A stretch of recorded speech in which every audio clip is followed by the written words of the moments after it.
Ang kasaysayan ng apelyido at angkan ng Valeroso sa Pilipinas ay malalim na nakaugat sa kolonyal na kasaysayan ng bansa, partikular na sa mga ipinatupad na reforma sa pangalan noong panahon ng Kastila.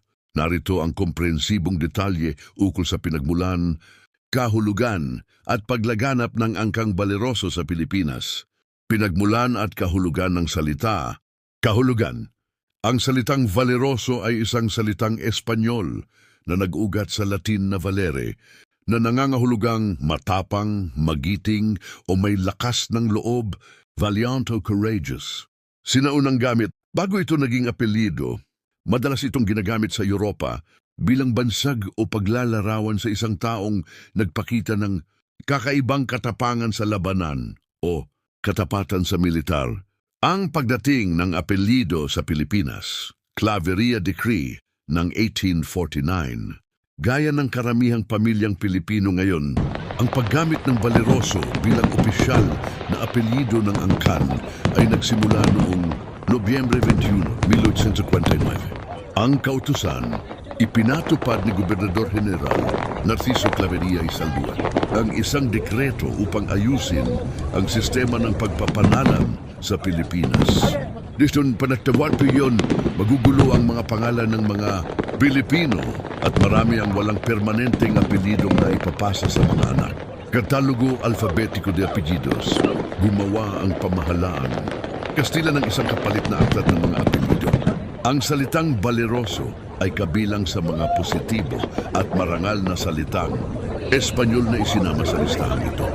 Sonto di pinamahagi sa iba't ibang probinsya upang piliin o itinalaga sa mga pamilyang Pilipino para sa mas madaling pagbubuwis, senso at pamamahala ng simbahan at gobyerno. Paglaganap at distribusyon sa Pilipinas. Dahil ang mga apelyido sa katalogo ay ipinamahagi bawat bayan o rehiyon, ang mga pamilyang nagdala ng apelyido Valeroso ay mabilis na kumalat sa iba't ibang bahagi ng Luzon, partikular na sa mga rehiyon ng gitnang Luzon tulad ng Nueva Ecija, Bulacan, Calabarzon, Cavite, Rizal at ilang bahagi ng Visayas. Paalala, dahil sa sistemang ito ng pamamahagi ng pangalan, dus hindi lahat ng pamilyang may apelidong Valeroso sa Pilipinas ay magkakadugo o nagmula sa iisang ninuno. Maraming magkakaibang pamilya sa magkakahiwalay na probinsya ang nabigyan lamang ng parehong apelyido noong 1849. Katangian ng angkan sa kasaysayan sa paglipas ng mga henerasyon. Ang mga Pilipinong nagtaglay ng pangalang Valeroso ay naging bahagi ng lokal na kasaysayan ng kani-kanilang mga bayan. Marami sa kanila ang pumasok sa mga larangan na tapat sa kahulugan ng kanilang pangalan, pagtatanggol at serbisyo publiko. Maraming Valeroso ang naglingkod sa militar, kapulisan at lokal na pamahalaan bilang mga pinuno ng bayan, agrikultura at edukasyon.